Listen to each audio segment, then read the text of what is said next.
Time is ticking by, the world is standing by, images getting worse, voices getting hoarse, children blown to bits, no one calling quits, humans burnt alive, no chance to survive, mothers scream in pain, exploded child brains, unborn in the womb, straight to the tomb, dreams killed, ambitions unfulfilled, shaking from the shock, death around the clock. Still they insist, toddlers are terrorists, terror in children's eyes, bombs rain from the skies, calling for their mom who was crushed by a bomb. You say we terrorize?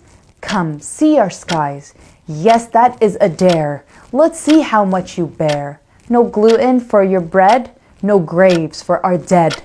No power or water, just barbaric slaughter. Body parts unclaimed, breathing bodies maimed. The rotten stench of death, no time to catch a breath. No time to mourn or think, more hits before we blink.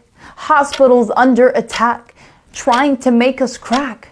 But little do they know, even an embryo who's born on this land is born to withstand. Born to resist with the right to exist. Resilience is bred. It's our butter and bread. We will not leave our land. Why won't they understand? Threatened by babies, children and ladies. From far the cowards kill. Afraid the truth will spill. They can pay for their lies with their diplomatic ties. But the truth is free with the eyes you can see. Apocalyptic views, yet lies on the news are stories for views, not to actually be told. The media's controlled. Their news is mostly fake. AI photos that they make. We're robbed of dignity cause we want the world to see. Look and open your eyes. Still, the world denies. The truth is unveiled. Humanity has failed. Give them hell. They tweet from their rich and comfy seat. Hearts hardened and blind. Brainwashed, confined. Who gets to decide whose murder's justified? Who gets to pick? This all makes me sick.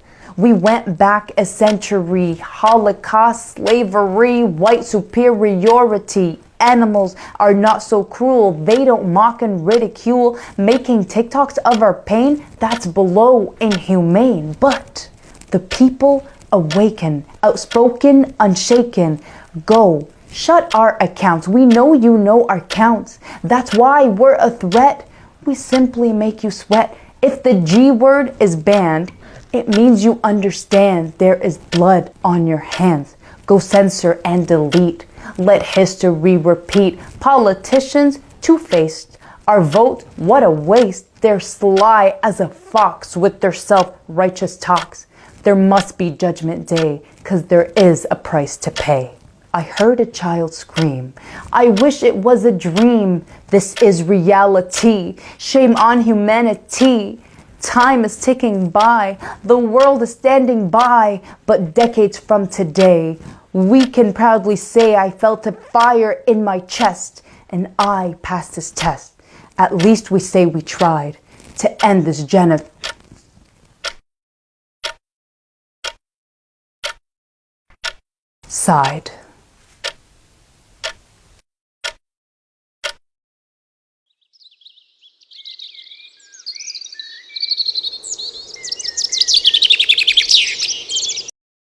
Good afternoon, Seattle. Welcome to your afternoon newscast. We're here to bring you stories that matter most. Today marks the 16th anniversary of the tragic genocide. Commemorations are being held all around the world.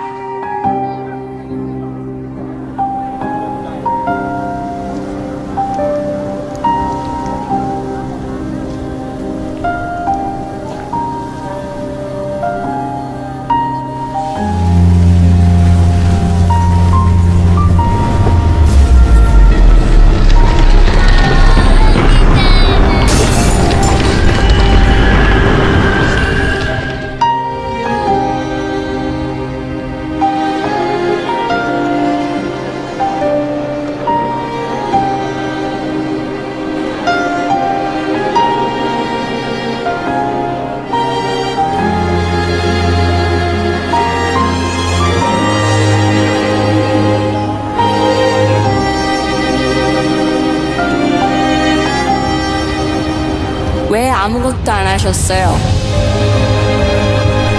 Was hast du während des Völkermords gemacht, Großvater? Mais tout était devant vos yeux.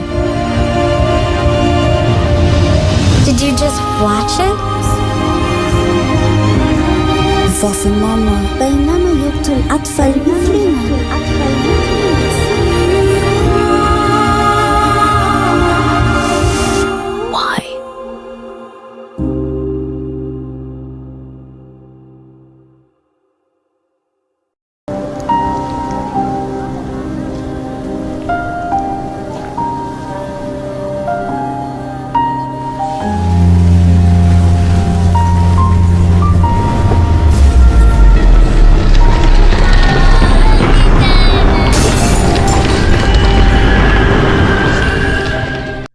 Power is controlling what happens, but real power is controlling what people think about what happens.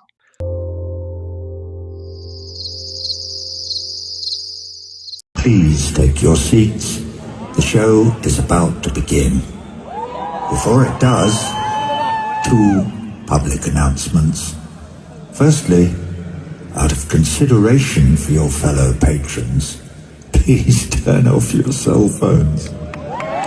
And secondly, if you're one of those, I love Pink Floyd, but I can't stand Roger's politics people, you might do well to fuck off to the bar. Thank you.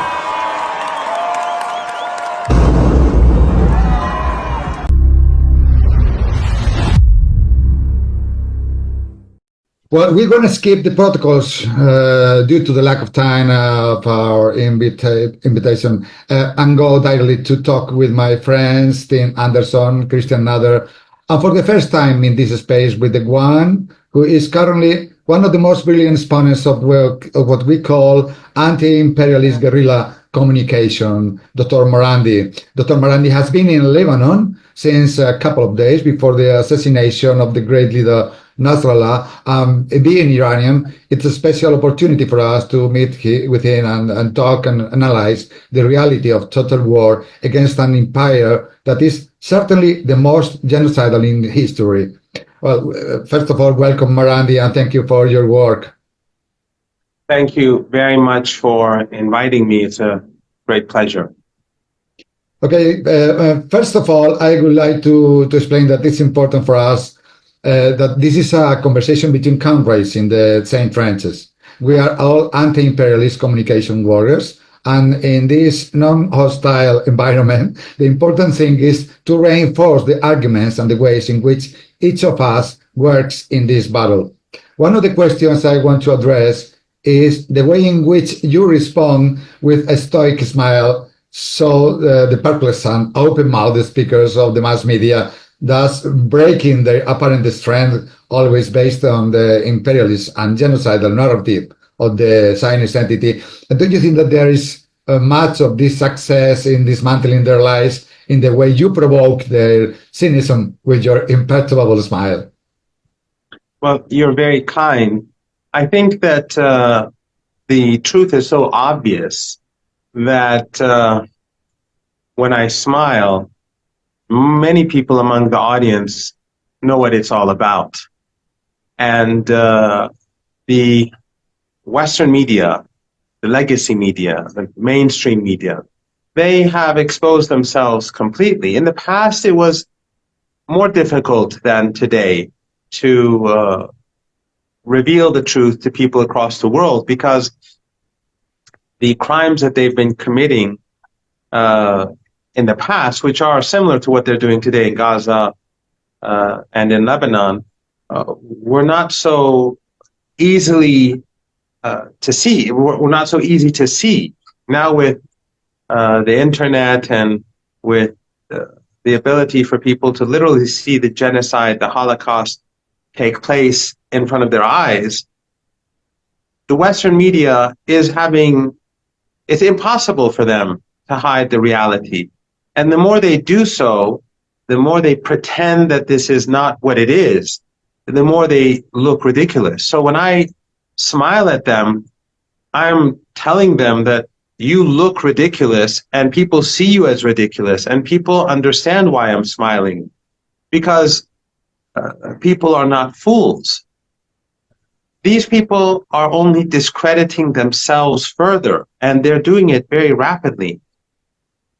The people who watch legacy media for the news today are largely very old people who've been doing so all their lives, or extremely naive people, or people who have a vested interest in genocide, in slaughter, in the destruction of resistance to imperialism in the global south.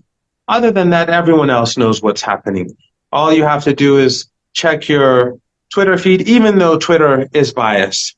All you have to do is check Instagram, even though it is extremely biased.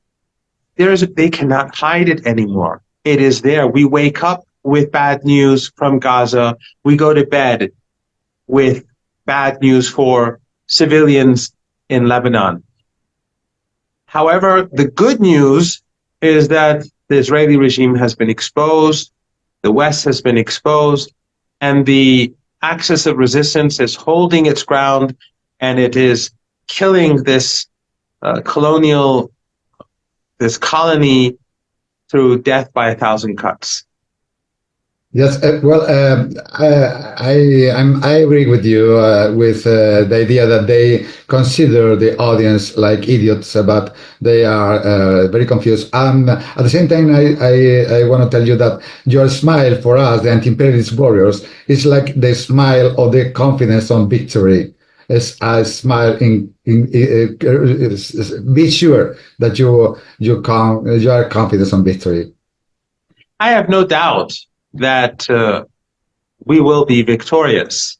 The global south is rising, and the imperialist regimes of the West are declining, and the axis of resistance has been able to weaken the Israeli regime for over a year, and the Israeli regime has destroyed itself, and so has the West, by carrying out the genocide.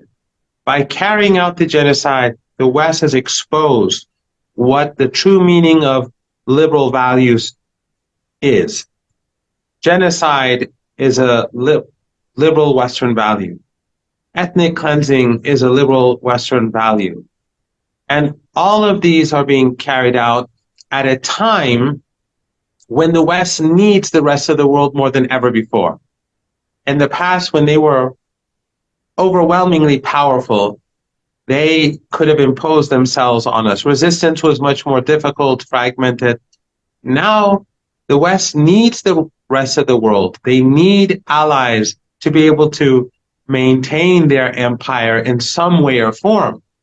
But instead of rethinking empire and being more practical and reasonable, they double down and they continue their brutality. And they intensify their brutality, and they do it in front of our eyes, and that is what is destroying them even more than before. So their endless wars that we've seen, especially since the invasion of Afghanistan and Iraq, that has brought them down. Their unjust economic system, that has been bringing them down. The provocations in Ukraine and in East Asia against China, that has been weakening them.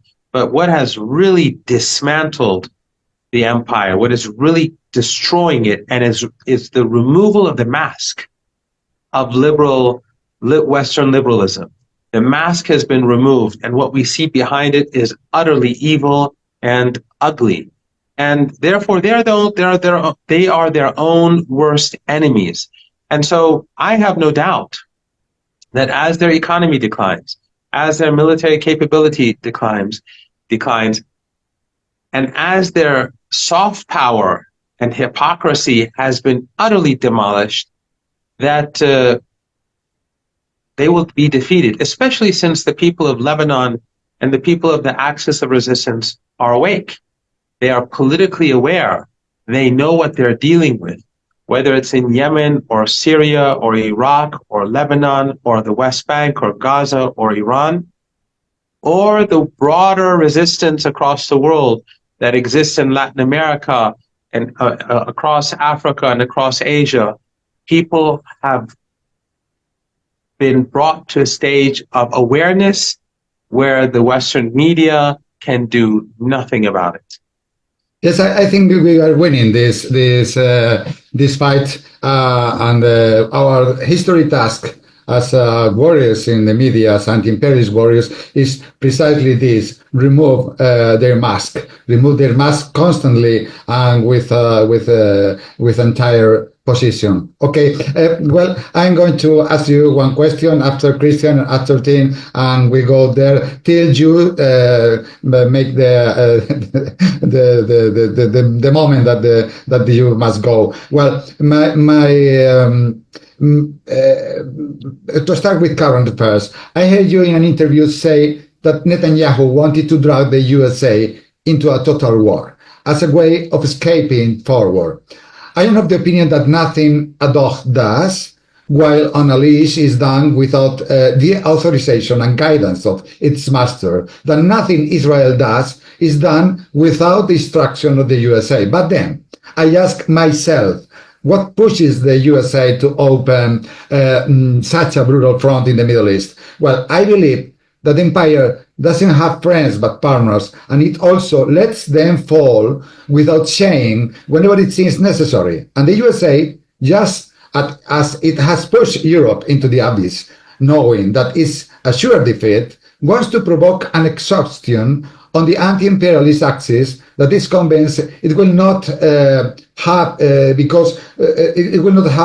winning, because with the war against the multipolar world already lost, and it knows it, the greater wear and tear due to a brutal war on several fronts in the region will be a lesser defeat for the empire. Well, he knows, the USA knows, is gonna be defeated in the Asia. Is gonna fall, the empire. But at the same time, he knows that maybe has an opportunity, and at the same time has a good opportunity if it's an exhaustion of the Orient, of the East side. Then, what's your opinion about that? I think the real power, without a doubt, lies in the United States. Israel is just a colony. It is a weak and puny colony that is completely dependent on the West. It has been carrying out genocide and ethnic cleansing for many decades with impunity, and it's had full support. And now it's carrying out this massive Holocaust with the full support of the West. It every day. Just an appointment. Nasrallah told us, 20 years ago, maybe, that there's a myth with the idea that maybe is Israel who are leading to USA. This is only a cover for making this tool effectively. Yes, absolutely. Zionism itself is based in the United States. That's where the money is. That's where the billionaires are. That's where the real influence is. Now, Zionism, in numbers, they're more Christian Zionists than they're Jewish Zionists. So this is not about Judaism. And it's not about Christianity even, because you have secular Zionists in the United States. This ideology of Zionism, this evil cult, is based in the United States. That is where the heart of this monstrous ideology lies. So Israel is simply a colony. It is where they are carrying out their atrocities. But without Washington, there would be no Israel. And I would like to also add here one point, and that is that what the Americans and the Europeans are doing in Palestine today and in Lebanon is awakening the global South in new ways. Across the global South, people who see the images of the genocide, who see the images of the massacres, they look at their own past. They look at their own history. They see their history in front of their own eyes, because they've been reading in history books at school about what happened in Kenya or what happened in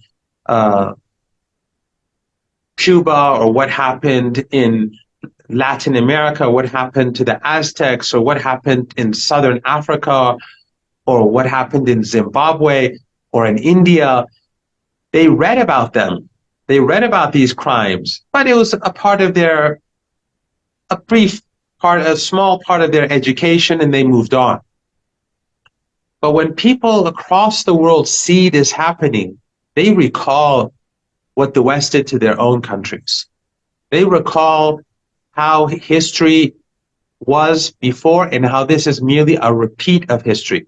This is an extension of 500 years of imperialism, of ethno-supremacism, of Euro-supremacism, of exceptionalism. This is nothing new.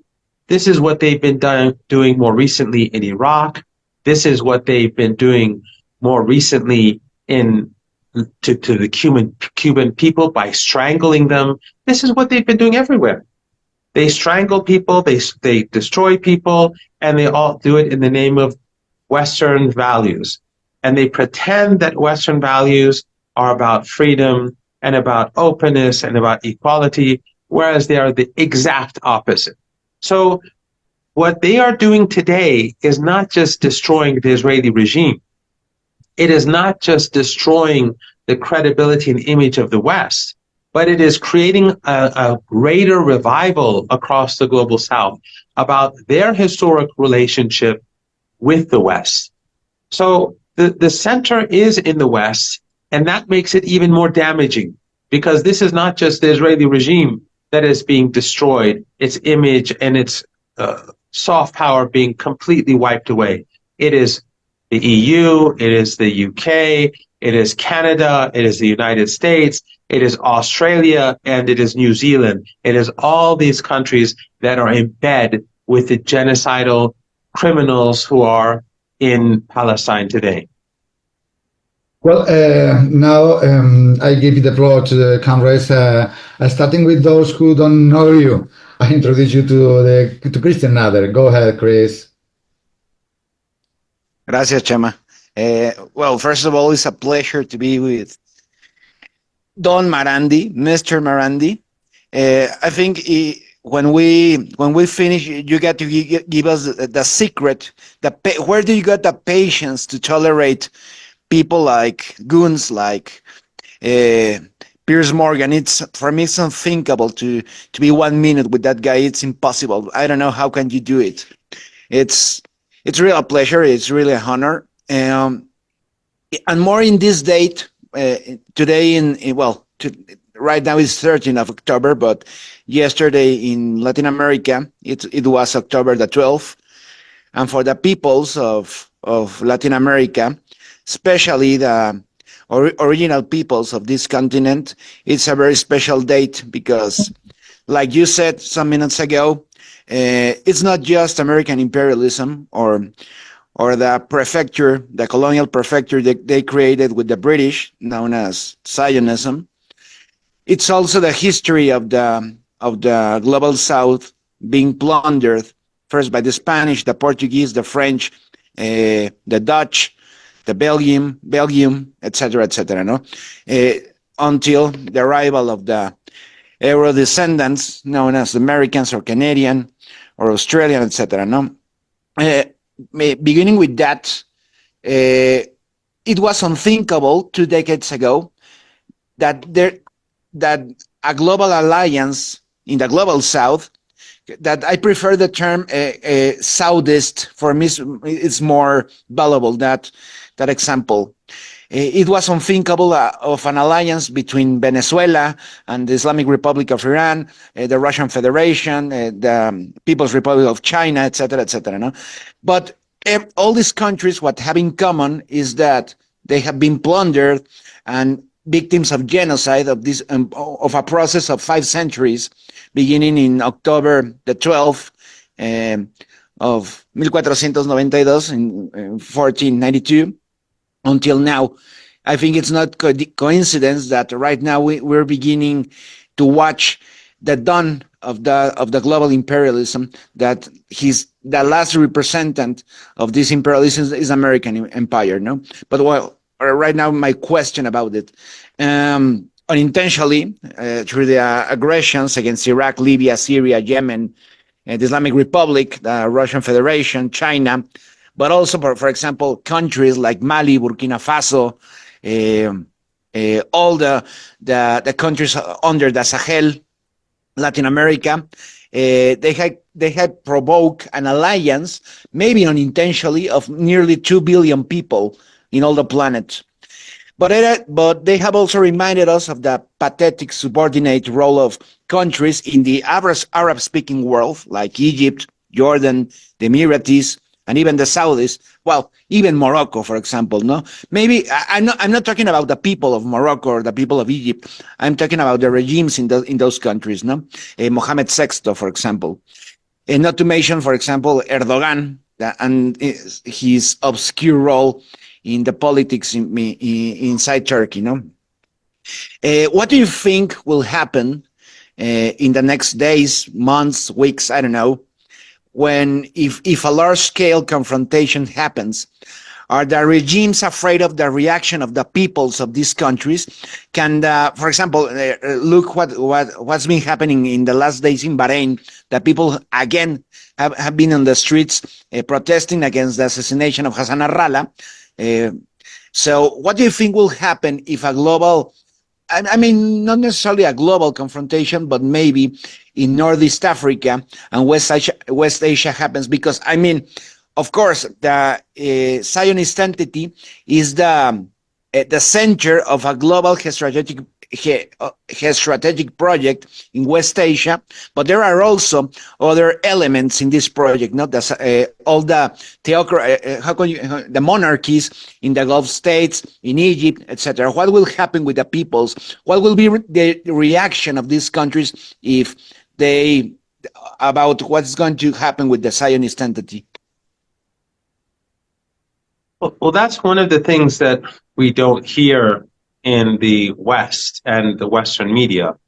When they speak about the alliance between the Arabs and Israel, they're talking about a handful of very unpopular dictators, who some of them are only in power because of their extreme wealth, because of the existence of oil and gas on the lands, under the lands of those countries. Some of them are only in power because Western intelligence agencies and Western regimes are fully behind them, like in Jordan, where the West has worked very hard to keep the people divided and to keep a very submissive regime in power. But the more the genocidal acts are seen by people on a daily basis, the more outrages that we see. And right now, for example, in northern Gaza, we are seeing a new chapter in Zionist criminality, because there is an open attempt now to starve people in northern Gaza. They've surrounded them and prevented food from getting in, and real starvation of the worst kind is taking place now. And this is not something that people are blind to. In the West, many don't know about it because the Western media will not say anything, because Western media, corporate media, they're tools. Legacy media, they're tools, whether they're part of the state apparatus, like the BBC, or whether they're so-called, they're owned by the oligarchs like CNN and Fox News. It doesn't make a difference. They're hiding these from their own people, even though many young people now are seeing the truth seep through. But in our region, people are seeing it happen. They know what's going on. And so this disconnect between the despots, the family dictatorships, and the people is growing. And this could explode. If you recall, in 14 years ago, roughly, almost 14 years ago, a young Tunisian, he burned himself alive because of a local grievance. And that brought, within weeks, the Tunisian government collapsed. And then you saw the revolution in Egypt. Today, the situation is far worse than back then. The outrage among people is far greater than what we had seen back then. So any small event in this region could create uproar. It could create massive change. We don't know. It's not something that I can predict or that, I could say will happen within a day or a week or a month or a year. But the chances of something happening and having dramatic consequences increases by the day. It increases by the hour with each atrocity. That's not an exaggeration. So if the war intensifies, because we are seeing the Israeli regime escalate, Netanyahu is escalating because he only cares about Netanyahu. In fact, I would argue that the biggest enemy of this colony called Israel is Netanyahu, because he is single-handedly destroying the regime by pursuing policies that are in his interests rather than in the interests of the colony. And so his escalation is not in the interests of the Israeli regime, and it is not in the interests of the Zionists in the United States or in Europe. It's in his interests. And he knows that he is in a dead end. He's lost a year of genocide in Gaza. He's failed to capture Gaza. He's lost a year of war on the Lebanese border.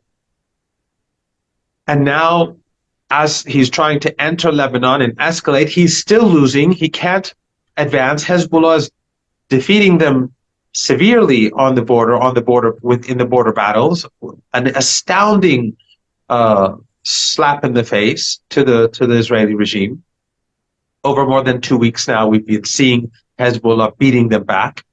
In the Red Sea, they failed. Even though the Americans tried to open the Red Sea, they failed. So Netanyahu knows that he has to step down because he's failed. So his only option is to escalate. So he escalated in Lebanon. He is escalating the genocide in northern Gaza by carrying out open starvation. And all of this is with Western support. If in Venezuela someone slaps someone in the face, they'll sanction the local a general. If in Iran a police officer uses a baton on someone who's breaking the law, they'll sanction the head of the police. And in Israel, they can massacre hundreds of thousands of people, which they've done. Hundreds of thousands of people have died in the last year. The real numbers are far higher than the official numbers. Tens of thousands of people are buried under the rubble. Maybe over 100,000 people, well over 100,000 people have died because of disease, because of a lack of medicine. All the cancer patients are dying. All of the patients who need medicine to survive, they're dying or they've died. So the Israeli regime needs to intensify, or Netanyahu needs to intensify the war. He needs to expand the war. And that's why he's doing what he's doing now in northern Gaza. That's why he's expanding the war in Lebanon. And that's why he's expanding the war against Iran. Not because he'll succeed. He has failed on all fronts, and he will continue to fail. If he strikes Iran, Iran will strike the Israeli colony even harder. He knows that. He's not stupid. He's an evil monster, and he's a fool, but he's not stupid. I'm sure he has intelligence that Hezbollah can hit the Israeli regime hard. Hezbollah, they are among the most courageous and dedicated people on this planet, the most principled people on this planet. And they're the students of Sayyid Hassan Nasrallah. And each and every one of these young men on the battlefield is Sayyid Hassan Nasrallah. Netanyahu is destined to lose, but what he is seeking is an expansion of the war. What he wants to do is to force his allies in the United States to enter the fray. That is his final objective. Otherwise, he will lose. He will be cast aside, and he will go to prison. Not because he's a genocidal monster. They're all genocidal monsters, but because of some corruption that he and his wife have been carrying out in the Israeli colony. However, if, let's say, the Americans do enter the war, first of all, as the war expands, it only increases rage across the world, and in particular across the region, as you were alluding to, even more. So people are becoming more angry. The more it expands, the more angry they become. And when Iran hits the Israelis harder, people become more optimistic. They see the weakness of the regime. When Hezbollah defeats the regime on the border, people become more hopeful because they see that the regime can be defeated. And when they see the regime starving people in northern Gaza so openly now, with Western support and the silence of Western media, their hatred for the regime simultaneously intensifies. So as the war escalates, it's going to make it much more difficult for the West and for Israel, the Israeli regime, to manage the situation. But just one final note, and that is that let us imagine that the United States enters the war. The United States cannot win. The United States will lead the world to a global economic collapse. Because if the United States attacks Iran, the resistance in Iraq will expel the Americans. And there will be no more oil or anything from Iraq or Syria that will be going to the West. And those countries those Arab family dictatorships in the Persian Gulf that are hosting American bases, they will be seen as hostile. And their oil and gas installations are right across the Persian Gulf. They're right in front of the Iranians. They will all be destroyed. So there is a balance of terror between the United States and Iran.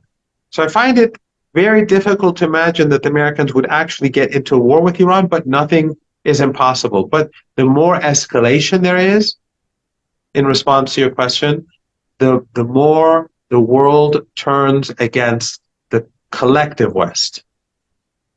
Well, do you remember me something Fidel Castro said sometime that Putin, and is written in the Grandma press, Fidel Castro said that Putin and Xi could save the humanity by confronting the empire, and so did Chavez too. And nowadays, Iran cannot fall because Russia and China could fall also. All three are united in a common destiny. In fact, I'm going to title the program, Don't Mess with Iran, as you said some interviews before. Well, now, Tim, who you already know, and is a friend, go ahead, Tim, and ask your friend, Marandi. Thank you, Txema. Well, first of all, I'd like to make my personal welcome to our colleague, Professor Syed Mohammad Marandi. It's always a pleasure to see him talk, and it's a masterclass for us to see, one, on the matters of substance, particularly over the role of Iran, but also the method that he uses in his expositions and debating skills, of course, so it's a pleasure to see you again, my friend. I'd like to ask you a question which springs from my preoccupation. I've always been convinced that the role of the regional resistance is extremely important in West Asia, and in the context of the global restructuring, which you've all referred to.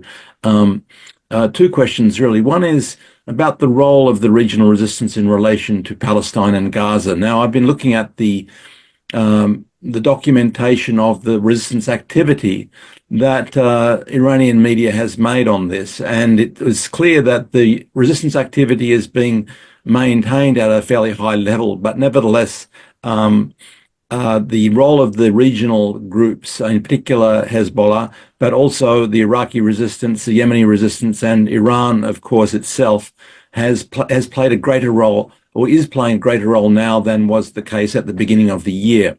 To some extent, we've seen a diminution of the role of Al-Qassam, the brigades from Hamas, but actually less of a diminution of the role of the Al-Quds brigades and the Al-Aqsa brigades from Palestine Islamic Jihad and from Fatah, which people believe is fatally compromised by its role in the PLO and the Palestinian Authority. But nevertheless, there is a militant activity from Fatah itself too, which is maintaining fairly high levels of activity, something like 3 operations a day, for example, in Gaza.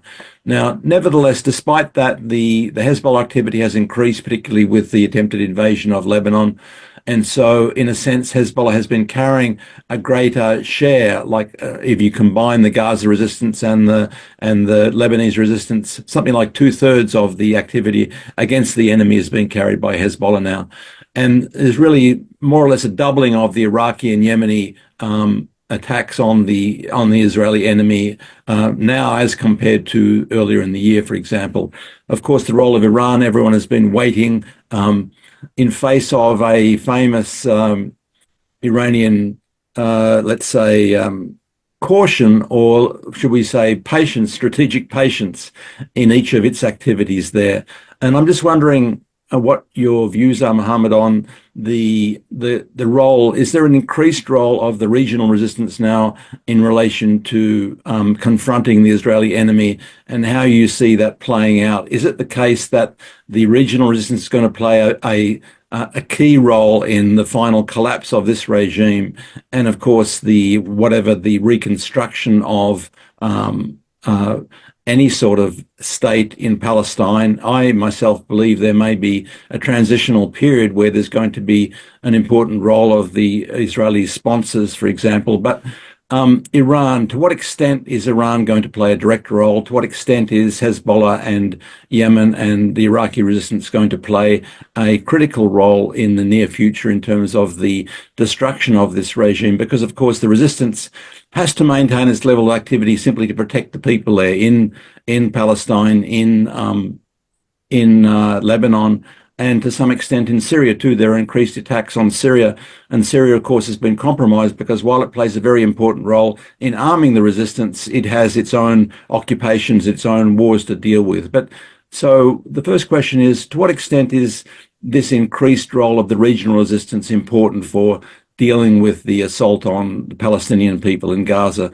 And the second one is linked to that too. To what extent is the direct role of Iran here, the direct role of Iran, influenced by the fact that it now has these strategic relationships with Russia and China, which are very important? And just in the last few days, we've seen some of the building blocks of new financial architecture being put into place through BRICS there, and in particular with the relationship between the banks in Russia and Iran, for example, which are really a lifesaver for so many, the 24 nations that are under this genocidal blockade from the US and its collaborators, basically.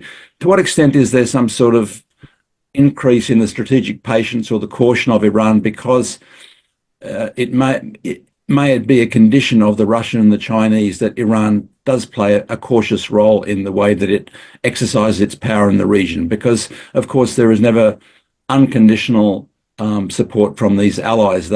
Russia and China are important allies of the axis of resistance, but they are not part of the axis, and they have a somewhat different perspective on the Israelis. I, for my part, feel that Russia is far too indulgent towards the Israelis. That they have changed their position, but they maintain, by and large, what China says, this old international law consensus of, the 1967 borders and the two states and so on, which is to contemplate the ongoing survival of this apartheid genocidal regime, which to the rest of us within the thinking of the axis of resistance is unthinkable, really, that there cannot be a place in a world for, as the Russians themselves say about the Nazis in Ukraine, they're not going to allow a neighboring state to have a Nazi ideology. How can the Palestinians allow a neighboring state to have a genocidal apartheid ideology there? So anyway, the role of the regional resistance and the direct role of Iran, maybe we can get some reflections on that.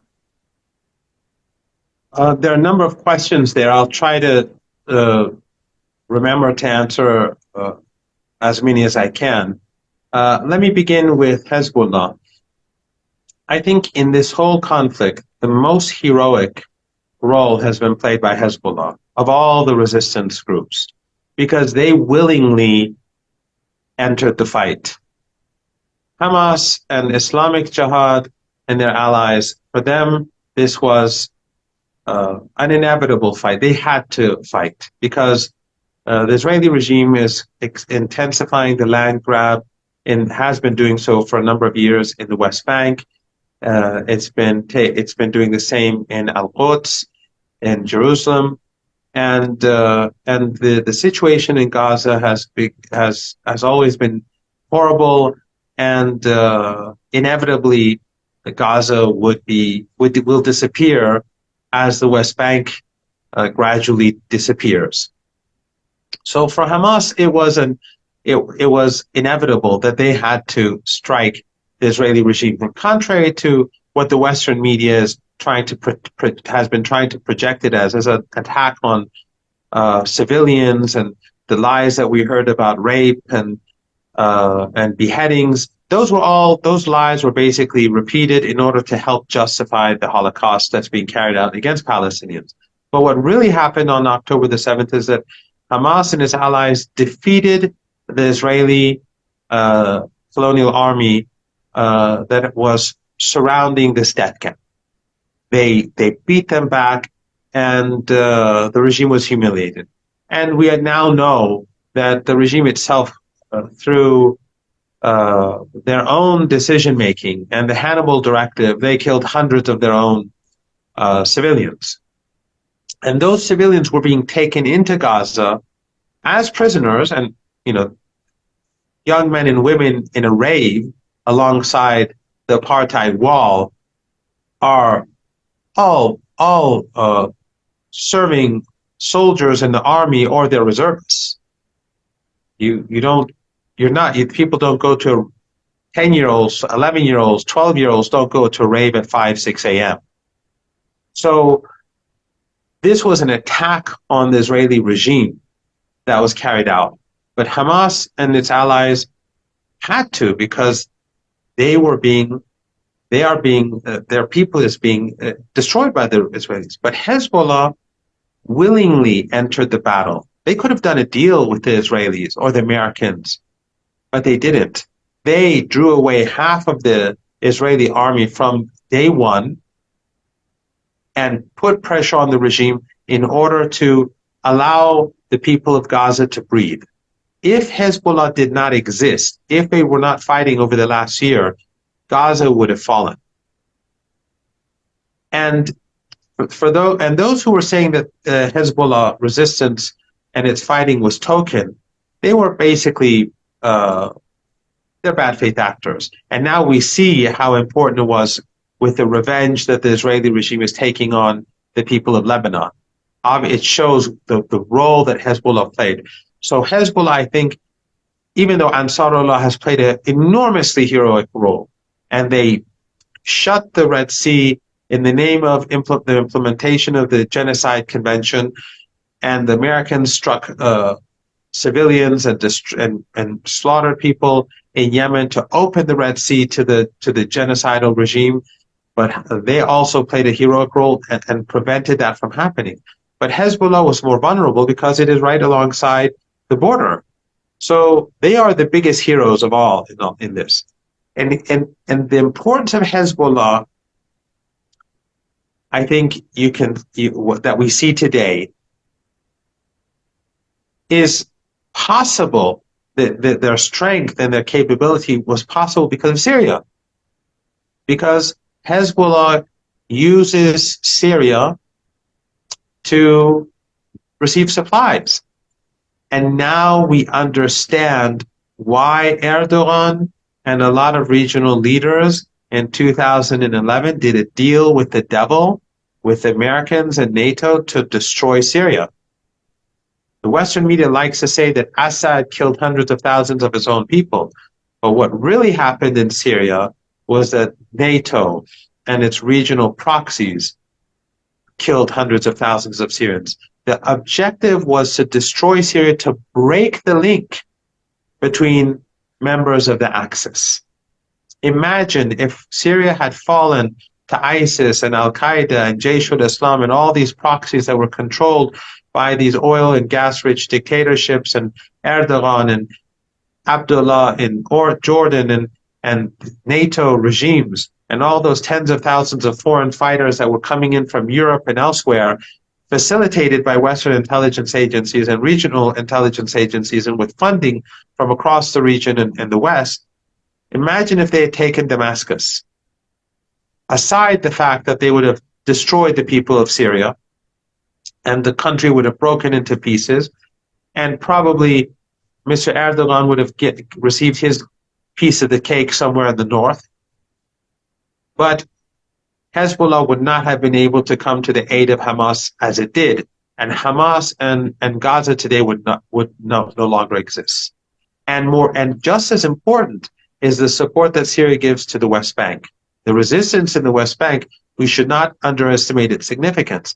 They are constantly giving martyrs, and they are constantly being murdered and imprisoned and maimed and hurt, the people of the West Bank, but they are resisting to draw away as many of Israeli soldiers from the battlefield in Gaza too.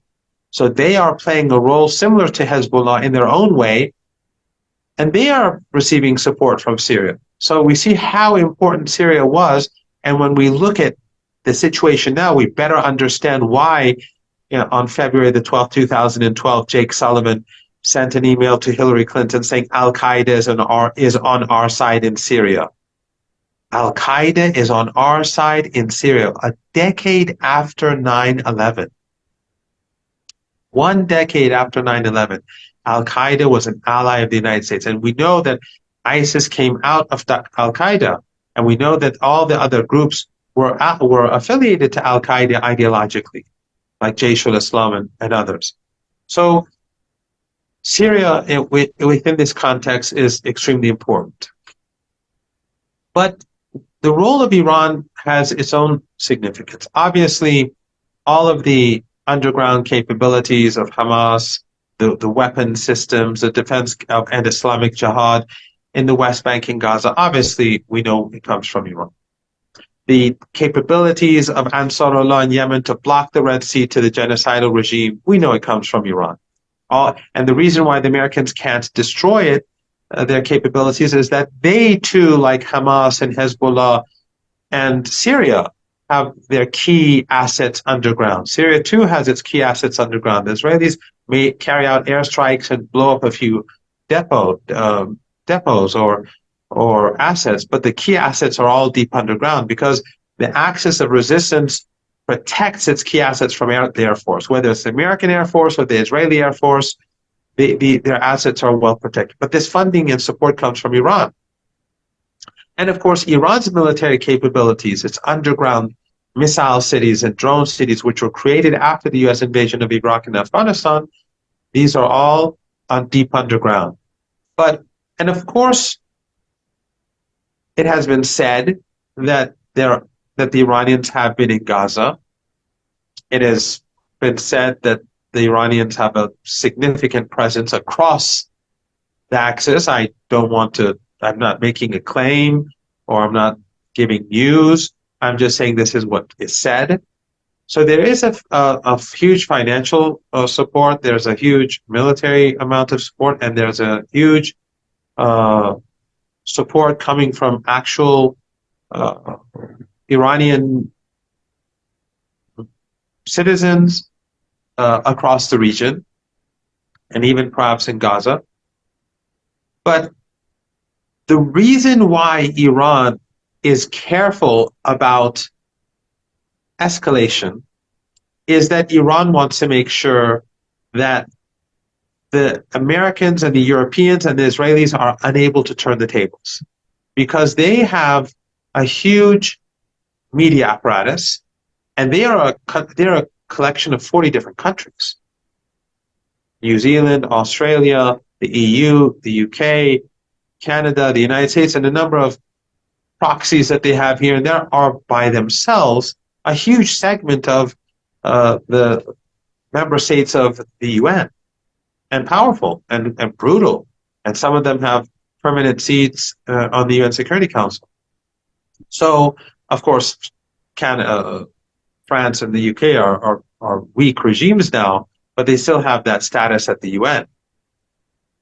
So Iran wants to make sure that the focus remains on the Israeli regime's genocide, on the ongoing Holocaust in Gaza and the genocidal attacks in Lebanon, and the murders that are being carried out in Syria and in the West Bank. Iran wants to make sure that the global South constantly sees the Israeli regime as the side that is provoking and the West which is supporting. So the Iranians believe that the escalation has to begin on the other side. And the same is true with Hezbollah. They absorbed attacks and they suffered losses. And the martyrdom of Sayyid Hassan Nasrallah was the greatest tragedy of all. But, as I said, Sayyid Hassan Nasrallah has educated us, and he has trained us to be all Sayyid Hassan Nasrallahs. And those who are fighting on the border today and humiliating the Israeli regime, they are his students. So Iran wants to make sure, and Hezbollah wants to make sure, that the world looks at the Israeli regime as the aggressor, so that if there is an intensification, the world backs Iran. This increases the price, without a doubt, because the Israelis, whenever they initiate conflict, they murder people, they slaughter people, they cause damage. But as I was saying earlier on in the interview, the destruction of the image of Israel and the destruction of the image of the collective West in the eyes of the overwhelming majority of the world is the biggest defeat of all for the regime. It is by far the biggest defeat. They have destroyed themselves, and by being cautious with regards to global public opinion, I think the axis of resistance succeeded on that front. That does not mean that the axis of resistance will not hit back hard. They will, without a doubt. I've been saying for weeks after the martyrdom of Ismail Haniyeh in Tehran that Iran will strike back hard. And some people gradually became more skeptical. But it happened, and what the Iranians did to Israel was a major, major humiliation for the regime. They were unable to block the attack at all. And next time the regime strikes, and it will probably strike soon, the Iranians will hit them even harder, depending on the type of strike. But the Iranians have promised to hit the Israeli regime very hard. Iran has the capability to hurt the regime much more. And the regime is much more vulnerable than Iran. Why? Because the regime has existed based upon this myth of invincibility, that it is somehow no one can defeat it. But day after day after day, it's being defeated, whether in Lebanon, in the Red Sea, or in Gaza, or by Iran. So any exchange between Israel and Iran makes things worse for the regime. As I said, the only hope for Netanyahu is to drag the Americans into the war. But if that happens, that means the global economy collapses. And that will affect everyone on this planet for decades to come. And Western regimes will probably be the most badly affected because their economies are the most vulnerable because they don't produce anything, and because people by the millions will move to the West. People will be on the move, tens of millions, probably. So it is difficult for me to imagine the United States entering the war, but it's not impossible. So what the Iranians are, the Iranians, true, the Chinese and the Russians are increasingly critical of the Israeli regime. Their relations with Iran are good, and so are other countries. But as you pointed out, they're not members of the Axis of Resistance. And Iran is not leading the fight or supporting the Axis based upon the assumption that they're going to have the support of non-Western powers. Iran is doing it on its own. So it has to calculate in a way to make sure that it doesn't antagonize friendly countries, that friendly countries don't suddenly say, okay, you have to stop this, or some. Iran should make sure that whatever happens, the Israeli regime is being blamed. And I think that is exactly what we're seeing today. But have no doubt that the Israeli regime will be defeated in Lebanon. There's no doubt about it. And that when the Israeli regime strikes Iran, have no doubt that the Iranians will humiliate the regime again. And this war is not sustainable. The West cannot continue this war. The world order that they impose is falling apart. And I think the BRICS summit in Kazan in Russia will be, I'm not saying that it will change the world overnight. I'm not saying it will change the world in 6 months, but it is a part of a process. And the longer this war lasts, just like the war in Ukraine, but in a different way, the faster the change, the faster the change that we'll be seeing across the world. So while these are very painful times, the first thing I do in the morning when I wake up is that I check the news, and I see more footage of horror and bombings and children smashed into pieces. And when I'm going to bed at night, it's the same thing. The last thing I do is I look at these horrible scenes. But despite all that, I am very optimistic about the future.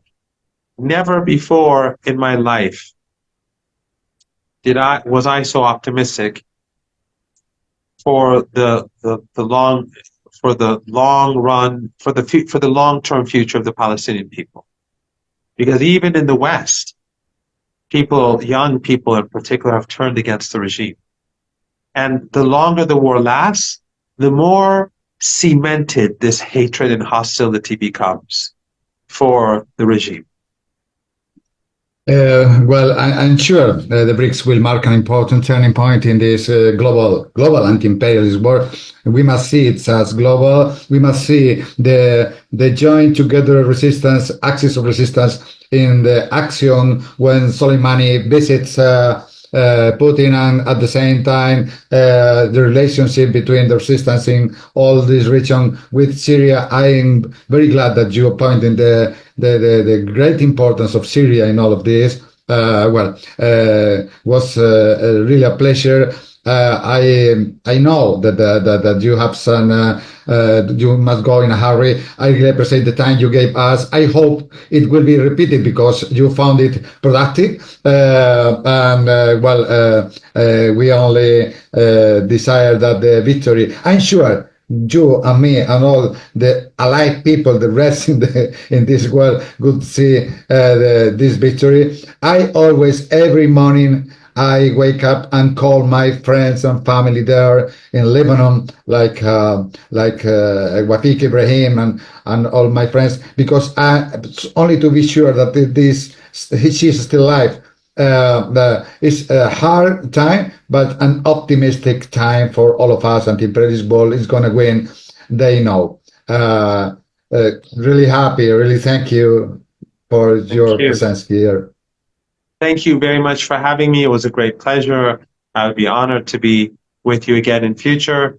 we all have to do as much as possible. These are decisive days. Everyone has to be active in every way possible. I personally have been advocating for people to stop purchasing Western goods. Even in the West, people should stop purchasing from Western corporations and going to shops owned by Western corporations across the global South. People should stop purchasing their electronic devices, and the boycott shouldn't be just directed at the Israeli regime. It should be directed at the collective West. We should be vocal online, vocal on the streets. This is a time for change. Hopefully, when this colony is defeated and the people of Palestine, Jews, Christians, and Muslims, they can all live in peace side by side. We will have a better relationship with Europe and the United States, especially as the younger generation there now sees through the truth of the genocidal values of their regime. But we all have to push. We have to help Hezbollah. We have to help Hamas, Islamic Jihad, and Ansarullah, the Iraqi resistance, and Iran to get this finished and to bring an end to apartheid, racism, ethno-supremacism, Eurocentrism, and exceptionalism. Sure, we support the legitimate resistance, armed resistance of these Palestinian heroic people. And maybe in some days we will need to add to the axis of the resistance, Ireland. What's happening with the Irish troops in Lebanon, for example, no? I mean, the history of Ireland and Palestine is very close, but I mean, the global South is expanding even in Europe. Yeah, so. Yeah, sure. Thank you, Mohammad, Marandi. Thank you. See you soon. Thank you. I thank all of you. Bye for now. Bye. Gracias. Well, we're going to go now, join together Tim Anderson and Christian Nader, just the final conclusions after this meeting with Marandi. What do you say, Tim? Well, we are happy all together, sure, because the master has accomplished our expectations, I think. But at the same time, we have some question analysis in our trenches joined together to express, because what do you think about this that I told him about the leadership of USA, that his intention now is USA knows the defeat is for sure for the empire, but he's trying to exhaust him and making some windows of opportunity for the future for the empire. You must open the micro. Yes, I think you're right. There are. I don't think we should underestimate the enemy in this global struggle, because it has still some very great capacities. Of course, the financial capacity is being addressed by BRICS at the moment. The one thing that Comrade Marandi was talking about was, of course, the ideological war, which Iran is very conscious of. Iran has the best independent media in West Asia, but nevertheless, the Anglo-American media is much more powerful. Their ideological coordination, their control is not absolute. Of course, they're being embarrassed, severely undermined by social media, even as I think Marandi pointed out, the heavily controlled ones, like Meta, for example. There is still this live stream of what's going on in Gaza through Instagram, which is controlled by Meta, even though they've expelled most of us from Facebook. And but people are still getting from the heavily censored side of the North American social media this live stream of the genocide in Gaza, despite everything, despite the fact that they've tried to cut off all internet to Gaza and so on. Even though the interruptions to the social media coming from South Lebanon, for example, there've been almost blackouts there, but there's a huge amount of activity going on there, which is still being reported in some of the resistance media and some of the social media, even the North American social media. So that battle is a huge one, because the really in terms of ideology and communications, the Anglo-Americans have and when we talk about the West, we're talking about the Anglo-Americans and their collaborators by and large. That's what it amounts to. Of course, Germany plays a unique role and France a unique role there, but really it's the Anglo-American network and their English-based media that is really still the big ideological force in the world, and fooling people and trying to gaslight people and put these ideas up that they are not really controlling the Israelis. You know, the Israelis are a mad dog and out of control, even though they have all the weapons from the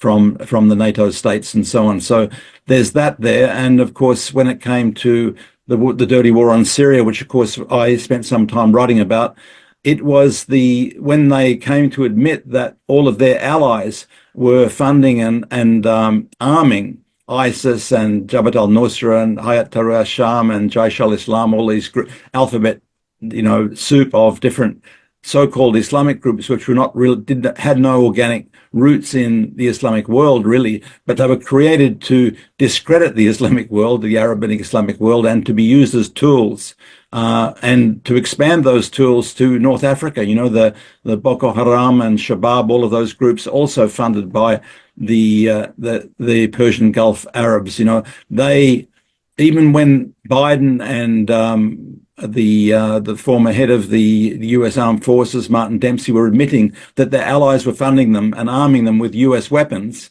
trying to maintain that the U.S. was not directly involved in it itself. So this was a very clever move, that to say that ISIS was really some sort of organic creation, or if it wasn't, it was somehow their rogue allies, that the Saudis and Qatar and Erdogan were all doing this without the approval of their master, the US, which has an office in the US which says, no, we don't allow our weapons to be licensed and used by other groups. There's re-export licenses, a very tight control they have of US weapons.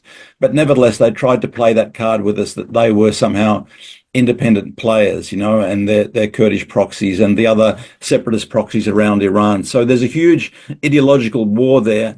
And to avoid people being fooled or being diverted after they've realized that, oh, just a minute, the US is on the side of these al-Qaeda groups. No, the US created those al-Qaeda groups through their allies and through their ideological schemes, and they based them in their satellites like Jordan, for example, the operation control in Jordan and in the Emirates and so on. And now we are seeing, because of the pressure, because of the influence of the axis of resistance countries, I know that in a European sense, that they don't like this idea of axis, but the history is it comes from the idea of George W. Bush calling certain nations an axis of evil, and the resistance turning it round, saying, well, it's an axis of resistance, because in European terms, and you see George Galloway in Britain saying, I don't like this because the axis powers were, the fascist powers of Japan and Italy and Germany. But it has its own origins in West Asia, the idea of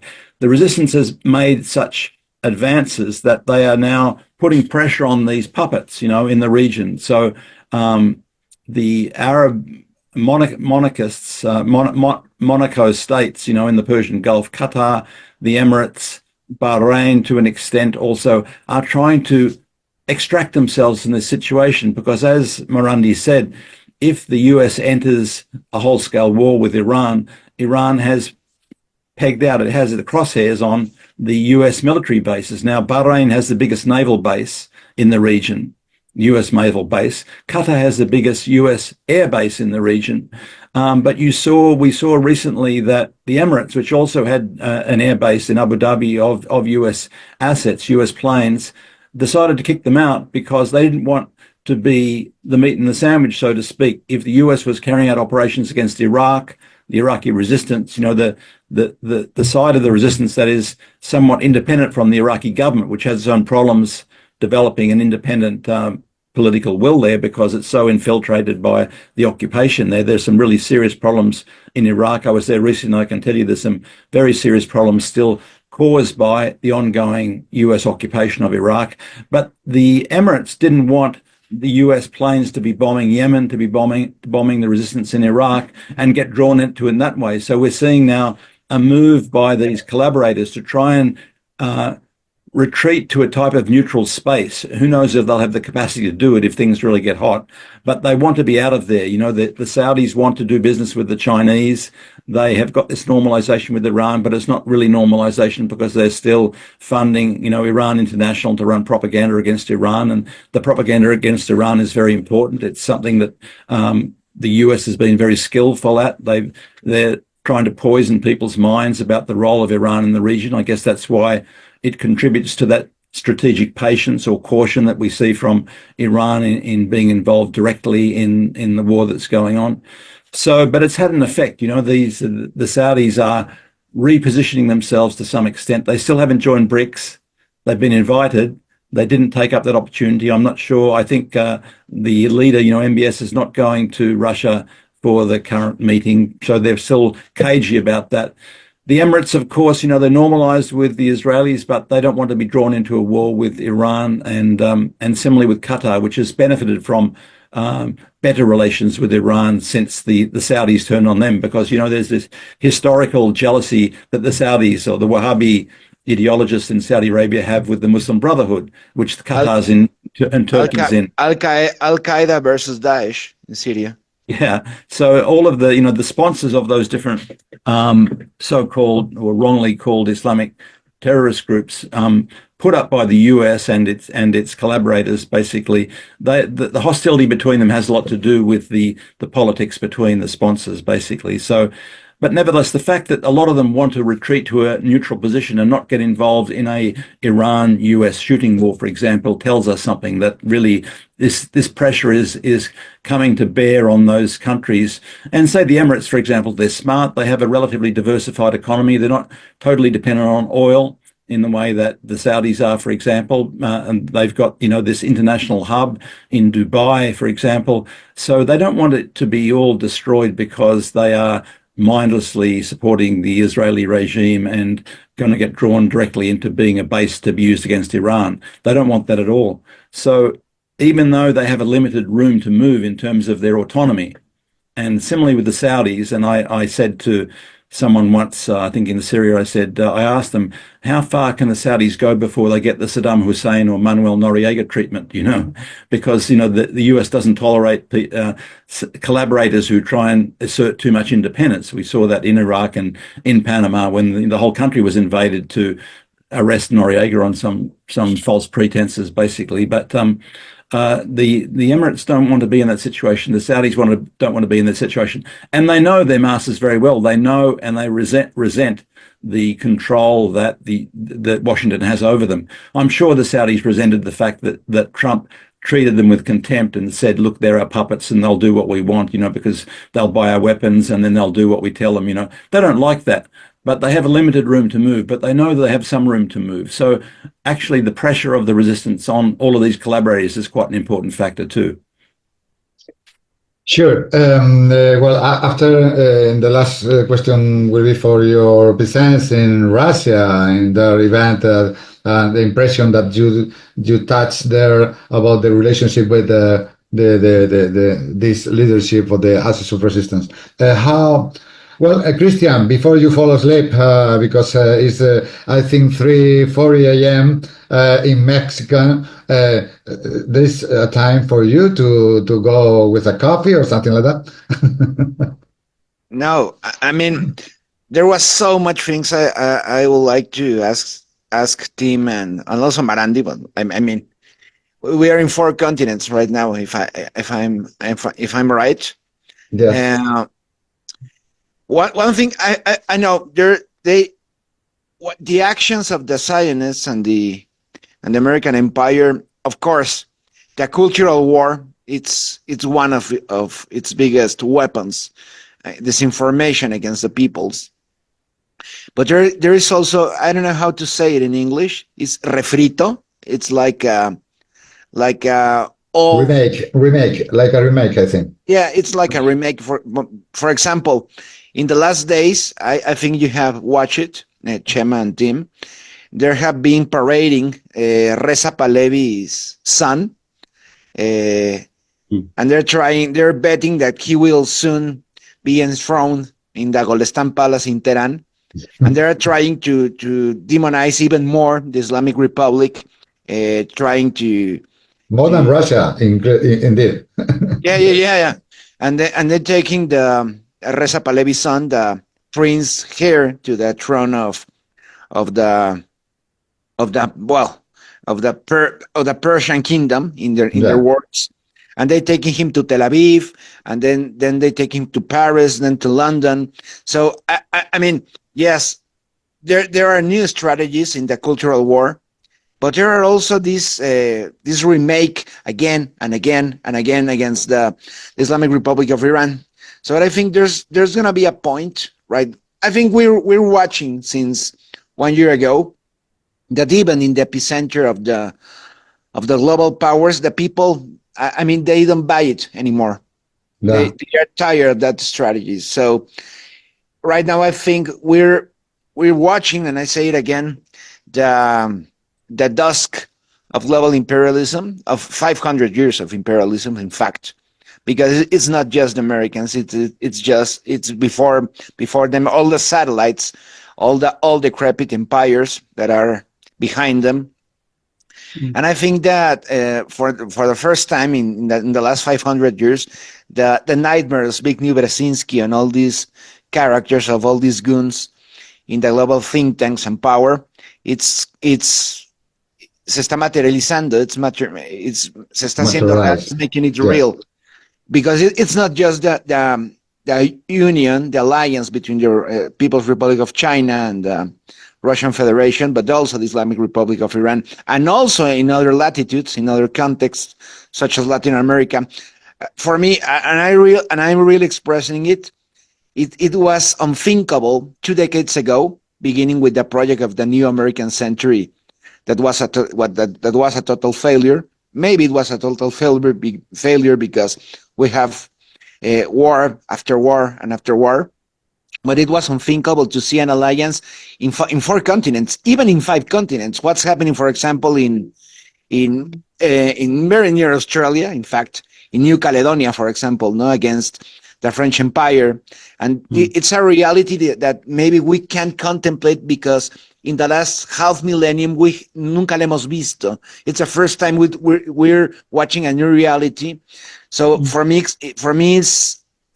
it's very difficult to make a diagnostic for the next, for the next 10 years. But I can assure you, maybe the same as Marandi, that the Zionist entity is going to disappear. The problem is that in this disappearance, maybe they will try to exterminate the Palestinian population. That es lo que tenemos que impedir. We have to make everything to try not to, que no sea el último eslabón. Es que I need to express it in Spanish. Que no sea el último eslabón en una larga cadena de procesos de exterminio que comenzaron hace 500 años. Everything began in 1492. But it has to stop right now. It's the last moment. After this, it's a new war for us, no? And well, we can take Gramsci, for example. No, Gramsci told us that in the end of this world, monsters will emerge, and we have tenemos que enfrentar a esos monstruos. Es imposible configurar un mundo todavía, pero creo que será un mundo mejor. I think it's going to be a better world than in the last 5 centuries.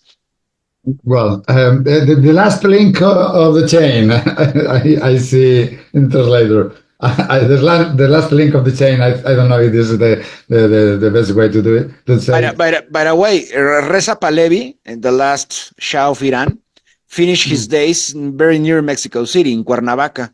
What? The Carter administration put him a house, like a villa, and when he was treating his cancer in Washington, and he resided in Mexico. So there's a strange connection between Cuernavaca, Morelos, and Golestan Palace in Tehran. Well, I think, Tim, that there is you must think that the military hegemony is not for USA now. The economic hegemony is not for the USA now, for the empire. And at the same time, is for sure the media communication hegemony is for the USA, but not the narrative. then with all the tools that they have to win this narrative, and they can't. And then we must be optimistic by force, because we have two of the three points, well, two of the 4 points of hegemony with us, with Iran, Russia, and China. But at the same time, one of the worst things for us, that is the media, they are losing. Yeah, we have a big task, don't we? I think of it, it's popular education. We're all popular educators, basically, with the media, with whether there's formal, informal teaching, what we write, and so on. And there's a huge ignorance, promoted, of course, and fostered by the Anglo-American. I call them the colonial media because they support every intervention, every war, basically. Marandi calls them the legacy media. Okay, so we're talking about the same thing, the corporate media, the state media of the Western regimes, the imperialist regimes. They are still very influential. People, so for example, I went to a rally today for Palestine, this, beginning the second year of weekly rallies that we have in Sydney there, and it's organized by a lot of people. There's a lot of good speakers, young women speakers from Palestine, Lebanon, but a lot of the organizers are sort of left liberals who don't support the resistance, but they support Palestine because Palestine is a very popular brand in the West. But what does it mean by supporting Palestine? That there's often a great shallowness about this. Some people simply want to end the war, basically. They don't like to see. But in the Western countries, the Western countries, that's right. I'm talking about this ideological war in Western countries where it's true the youth are alienated. But and when they hear about Yemen, they applaud it. They like what Yemen's doing. They don't understand what happened in Yemen. They don't understand how Yemen was betrayed by the Security Council. Even Russia and China were asleep when the sanctions against the so-called Houthi rebels were passed almost a decade ago now. And there's a lot of damage being done in that area. But even when it comes to Palestine, they want the suffering to end. They support the idea of the Palestinian people. But they don't understand the resistance, not the Palestinian resistance, not the regional resistance, really. We need to educate them. We are people in a position where we have some capacity, we have some understandings that we can share, basically. What did Chairman Mao say? Educate yourself and educate others. We have that responsibility as popular educators, basically. And in the sphere of the resistance, pardon me, the most severe ideological battle is something which should be obvious, that the resistance is entirely legitimate, even under international law. And ever since the construction of the post-colonial world and the norms of the post-colonial world, the recognition of the right to resist occupation, colonialism, apartheid, for example, is well embedded in international law there. And now, since Palestine is recognized as a nation state, of course, under the UN Charter, it has the right to resist. But nevertheless, in most of the NATO countries, certainly the Anglo-American countries, but also in Germany and France, it's banned. It's not just not recognized, it's actually banned. It's censored, this idea. But despite of this, we shout, for the first time, we shout in the middle of the Great Avenue with a flag of Hezbollah. This is incredible 10 years ago. Yeah, but you see now today, I'm looking at the sign that the police put up. Every state in my country, and it's similar in Britain and the US, every state in my country and the level of federal law, it is banned to show the flag of Hezbollah or the picture of Hassan Nasrallah, and the police have a sign up. Actually, there are some loopholes that you could argue, but basically the police put up a sign saying, they don't put it up in the areas where the Israeli people have, or the Jewish people have a rally in support of their people. They don't say, don't show the flag, the Israeli flag of the genocidal regime, don't show pictures of Netanyahu.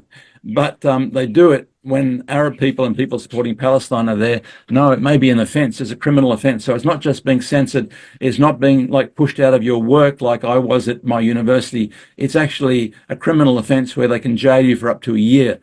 So, and this is entirely against international law. I mean, the role of Hezbollah, they are part of the Lebanese state, the Lebanese nation, defending Lebanon from and defending Palestine, so they're entirely within their rights. But somehow, the US, the imperial forces and, assisted by the specific Zionist lobby, have managed to have as illegal, not just to be censored. Of course, censorship is one thing, deplatforming people is another thing, jailing people for it. There was a businessman who put up a sign last week here who was arrested. It was a sign saying, stop Nazi Israel, put an end to Nazi Israel, with a swastika there.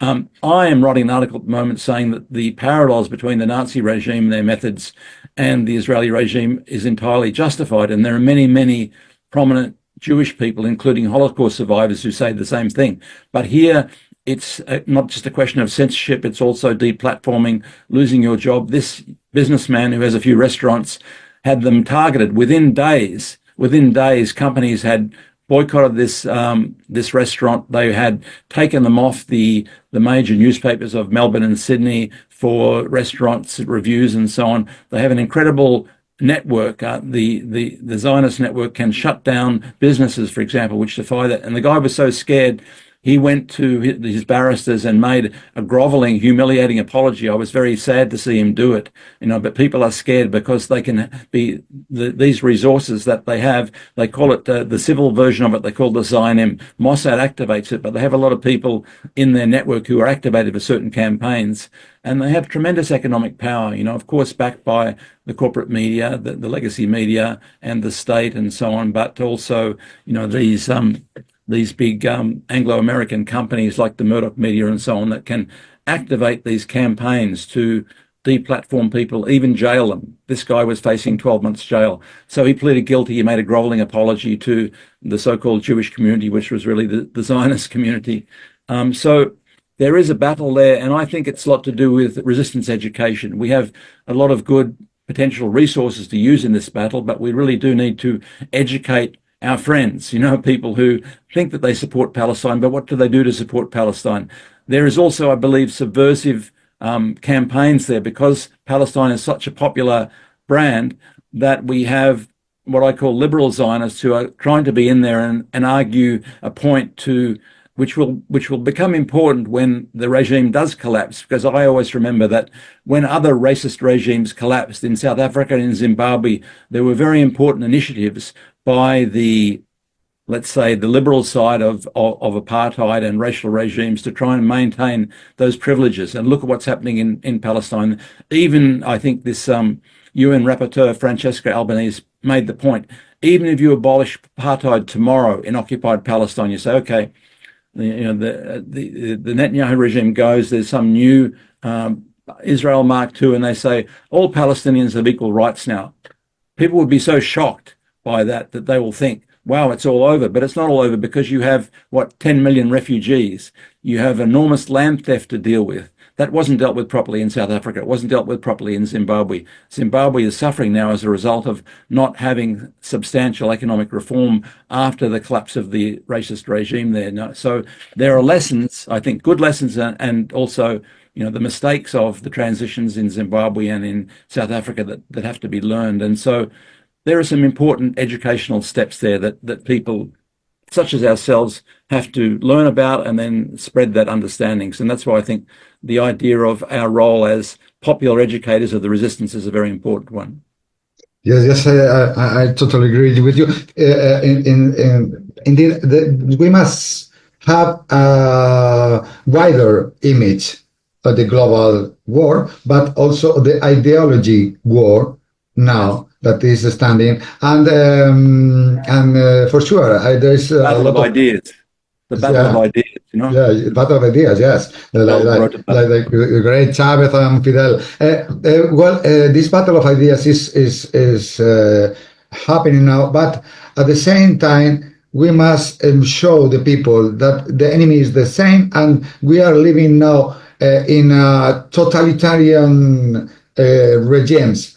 In disguise of democracy, but it's not. And the other part, the civilized world that is now joining around BRICS and around the resistance, they are really people that are trying to go to a better world, a real better world, but must go absolutely a part of these structures, liberal and economic totalitarian structures that they are, because they are like that. And then, well, I know a lot of people here with Palestine in the government of Spain. The government of Spain is like that. Is we defend Palestinian, but in fact they never defend. They never ever defend the Palestinian people and resistance of the Palestinian people against Israel. And they're still doing business with the regime. Yeah, like that. But Turkey. Another important thing is that people in the West, at least in the periphery, for example, in Latin America, are beginning to witness that Hezbollah has Christian brigades in fighting Lebanon. That Hezbollah tried to save the different Christians for example, in Syria, the Melkites, the Orthodox, etc. No, and of course that the Zionist entity bombs Christian churches, also the same as they do with mosques. So I think there has been a cartoon that they have been creating since the last 76 years, that the Zionists are the best. Of course, they're a project from the West, from the British, and then the Americans, and also the French, because the French have great responsibility in the creation of the Zionist entity. But right now they're watching that Hezbollah has saved the lives of hundreds of thousands of Christians in Lebanon, in Syria, and also the Islamic Republic. And the war against the Palestinians is not just a war against the Sunnis and the Shiites in Palestine, but also against the Druze, also against the Christians. Remember when, for example, the Zionists bombed St. Porphyrius Church in Gaza, that it's one of the most ancient churches in all the world. It's been there for at least 17 centuries. So they have been creating this cartoon that the Zionist entity represents the ideals of the Christians in the West, but it's todo lo contrario. Mm-hmm. For example, we have the images that the Zionists in East Jerusalem, they're destroying the Christian cemeteries. They go inside the churches and destroy the images. The same they do with the mosques, with the madrasas in these places, no? So it's important because for the first time, there's nothing for many people in the West, no hay algo más sensible para ellos, no more sensible than the religious stuff. Sensitive, so, yeah, the sensitivity. There's no more sensitive things. Yeah.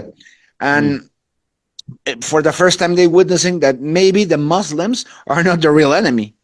Mm-hmm. Maybe this Zionist entity that is not even Jew, because the first Zionists, I don't know, like Theodor Herzl and Zev Jabotinsky and the Kahanists, they were atheists, really. So this is not a religious project. This is a geostrategic project for control of the west of Asia and Northeast Africa. And for the first time, that's the most important thing. Now, for the first time, people, the young people in the West, in Western Europe, in the United States, in Canada, Australia, New Zealand, are witnessing who's the real enemy. Because also against them, because they have killed Spanish troops, for example, in 2015, if I'm not wrong, they killed a Spanish troop for the United Nations. Mm-hmm. They have killed Irish troops. They have killed, for example, American journalists. They have killed even American military, for example, in 1967, when they bombed the USS Liberty trying to, in a false flag event. They have him, for example, even, ¿cómo les llama? Activists, for example, Rachel Curry in 2002, if I'm not wrong.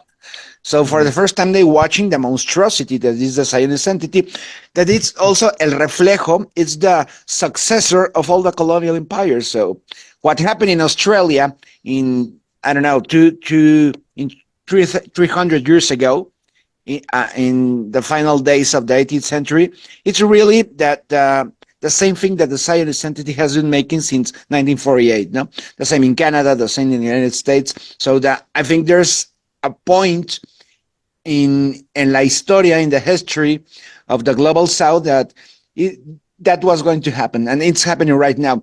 Y por eso no lo puedo expresar tan bien en inglés, porque no hay un parangón previo para conocer qué se avecina.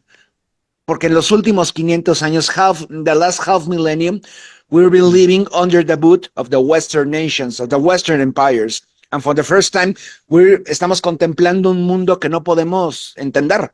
O sea, realmente es muy difícil de comprender que el poder se traslade a otras latitudes, incluyendo el sudamericano, pero las Américas concretamente, ¿no?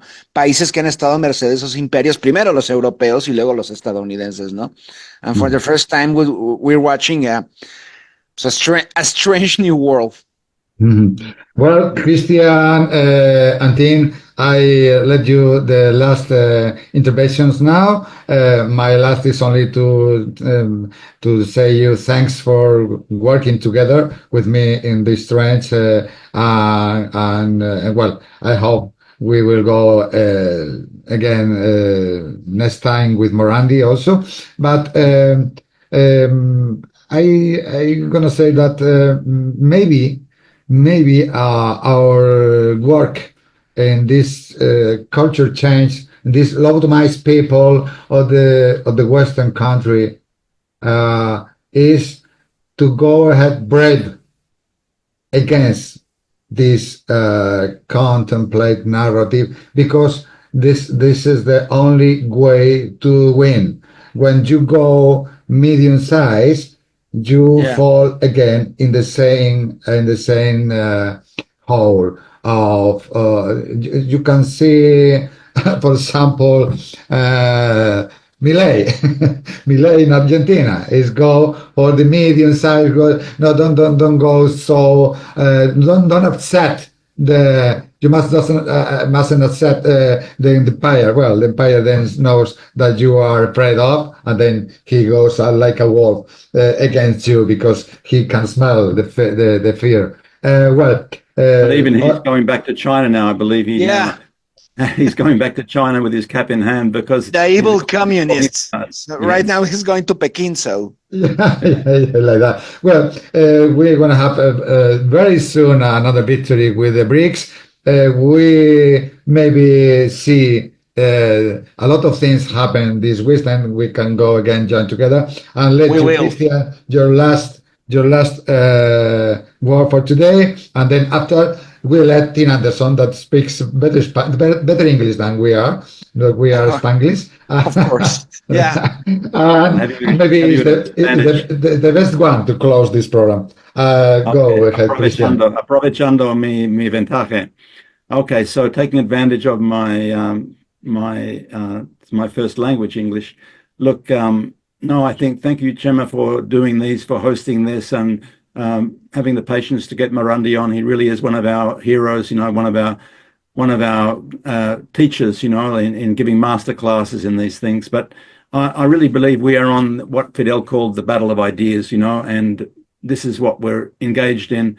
And my own personal view is that popular education on the resistance and what it is and how important it is in this process of global change we're going through now is important, because in the Western cultures that we talk to and talk about, really, at least for them, even actually in Southern cultures too, Southern cultures, people need to understand that it's valid, because the one of the problems in Southern cultures is the colonization of the mind. They tend to be, adopt these hegemonic ideas that really Western cultures are better and have the answers to things, and devalue their own cultures, So in that educational process, in that battle of ideas, let's talk about the resistance more. It's something that's emphasized in West Asia, of course, with the axis of resistance and so on.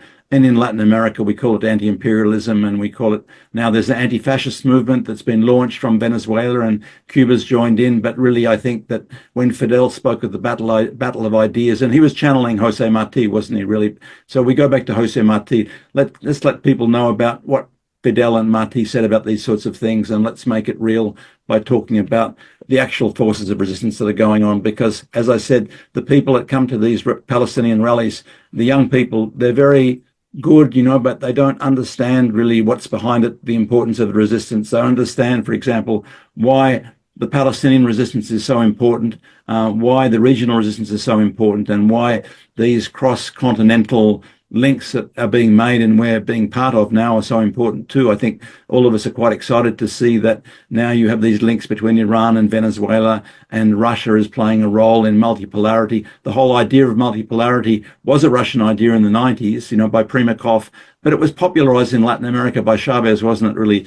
I came to it through Chavez, multipolarity. So, and now there are forums happening in Russia on multipolarity, so let's think about that, what sort of role what we're contributing to this battle of ideas in the world today.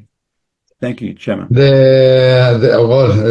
Remember this great idea of make an international anti-fascist international event and congregation. And I think this is the consensus of an historic moment, el sentido del momento histórico that was told by Fidel, like that. Christian, say goodbye, and we all finish. I'll go. Yeah, I mean, I don't give it to. No quiero extender esto más. There's no need to extend this anymore.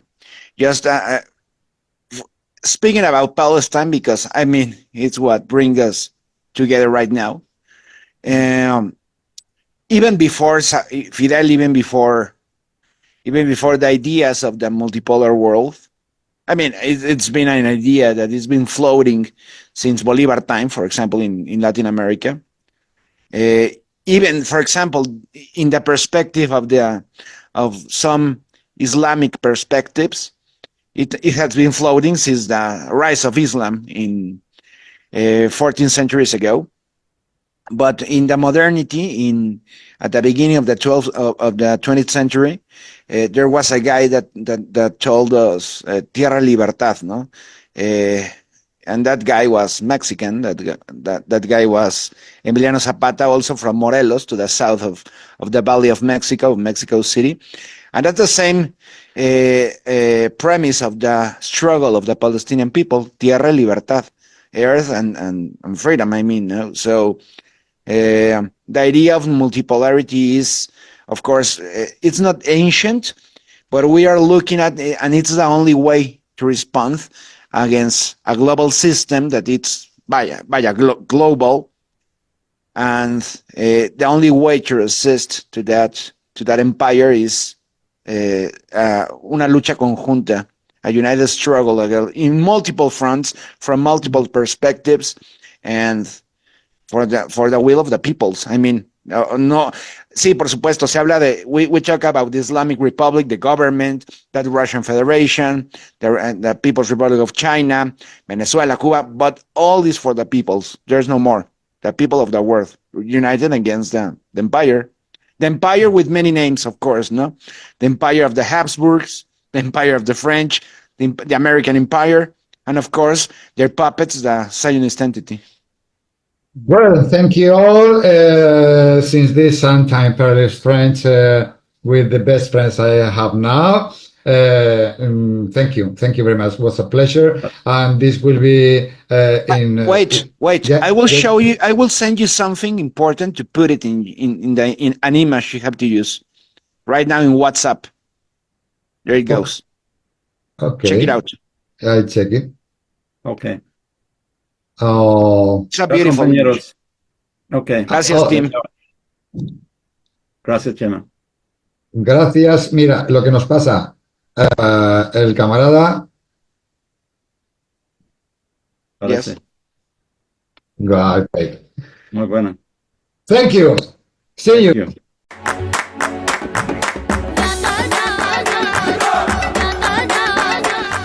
Este es un mensaje de apoyo a Jaldía en su labor de activista de la solidaridad y a quien le ha tocado hoy ser objetivo de la cueva mediática y de quienes la agitan.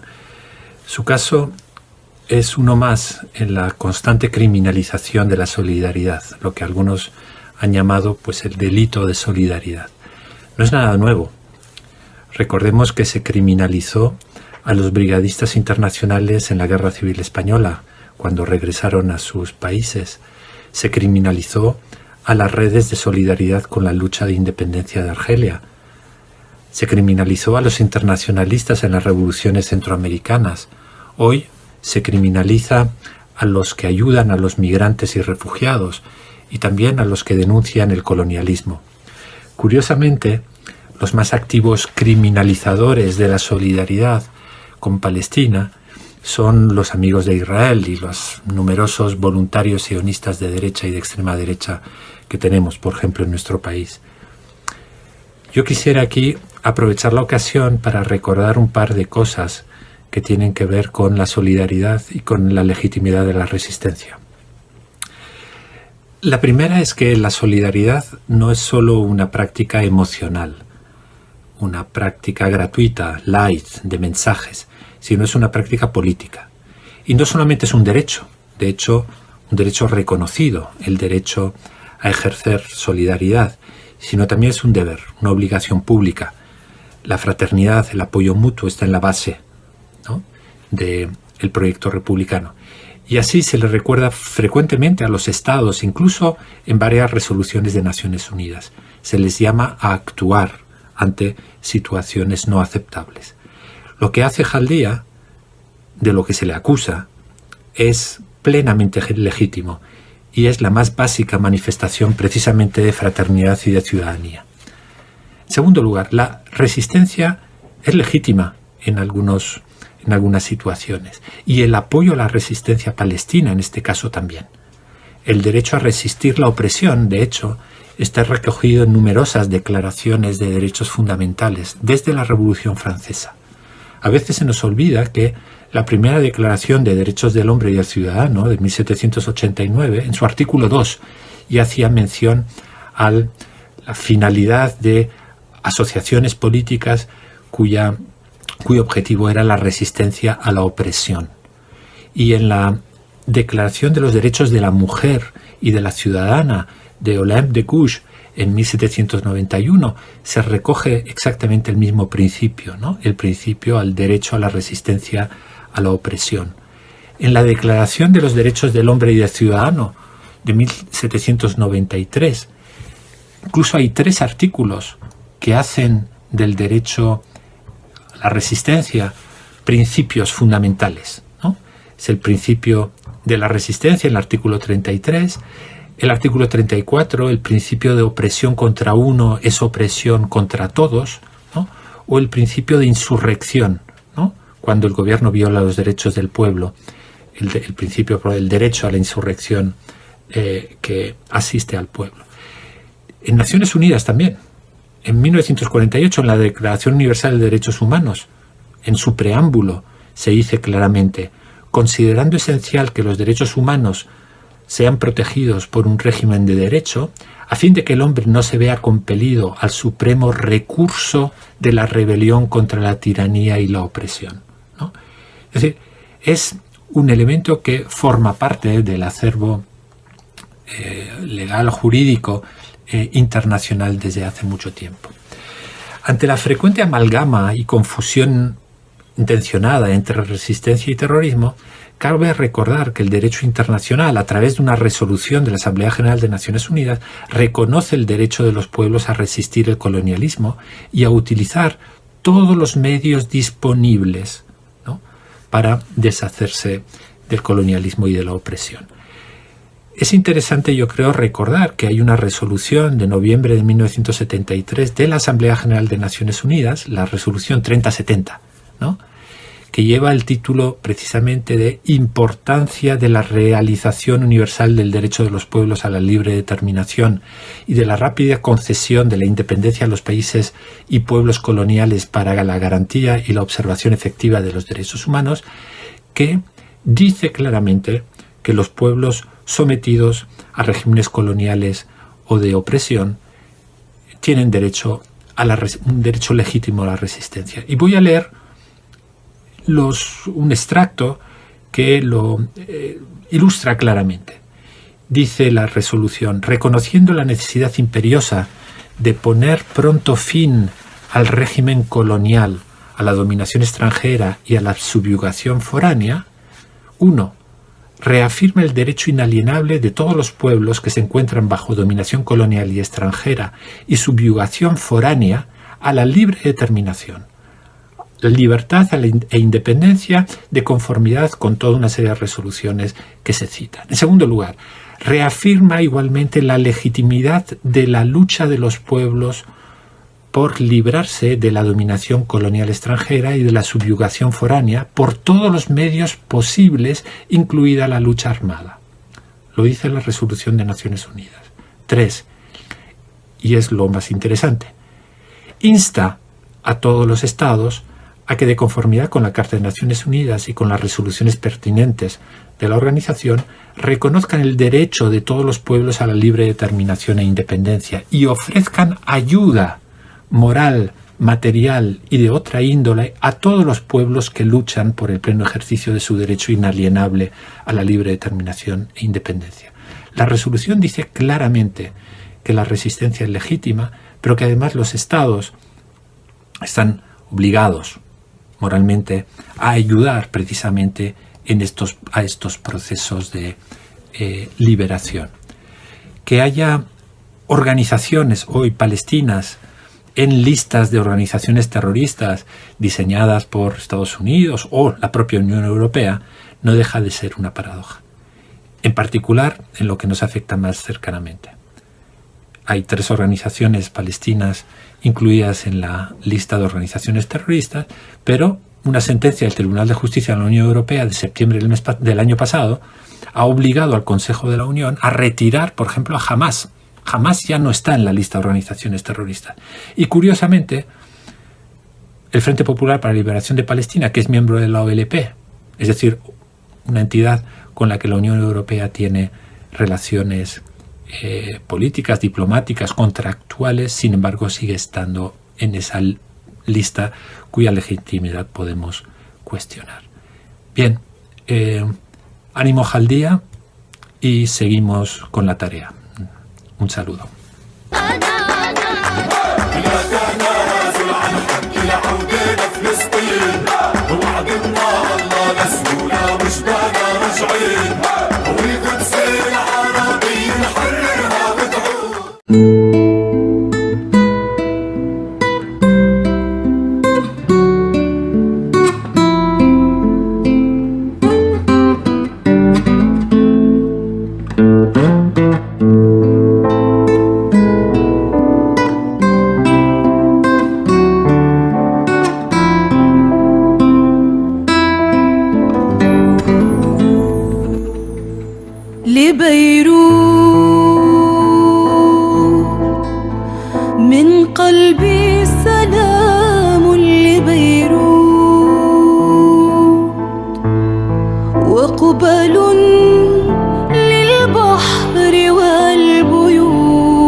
وجه بحار قديم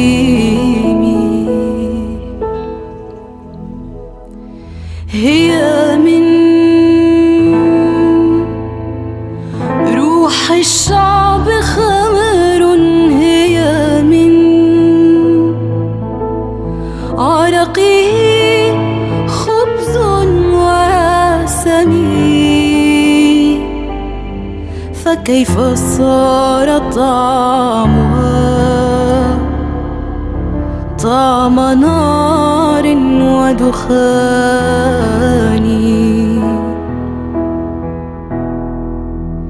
لبيروت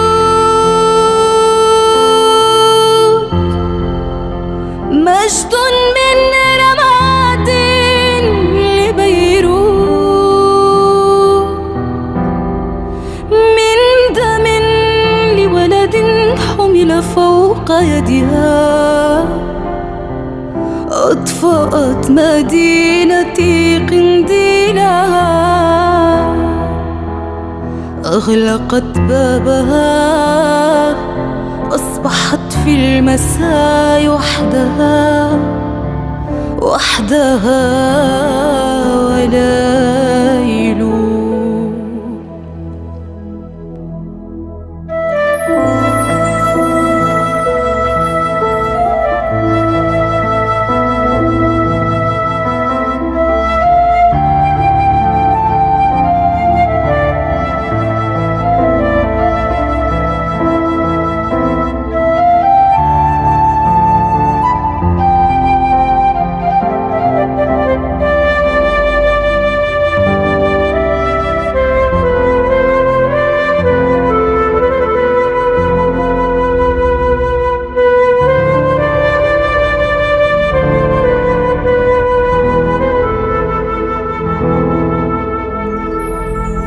أنت لي أنت لي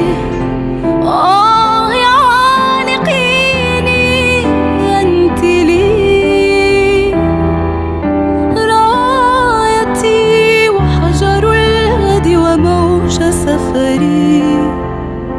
أزهرت جراح الشعب، أزهرت دمعة الأمهات. أنت بيروت لي، أنت لي يعانقيني.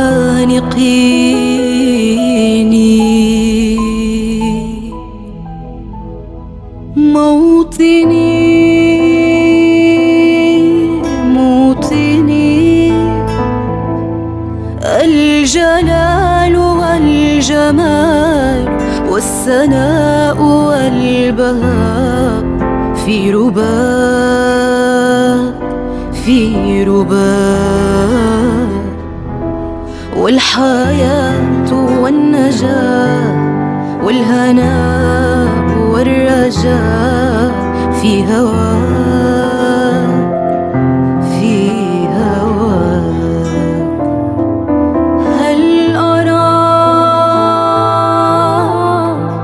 أراك سالما منعما وغانما مكرما، سالما منعما وغانما مكرما.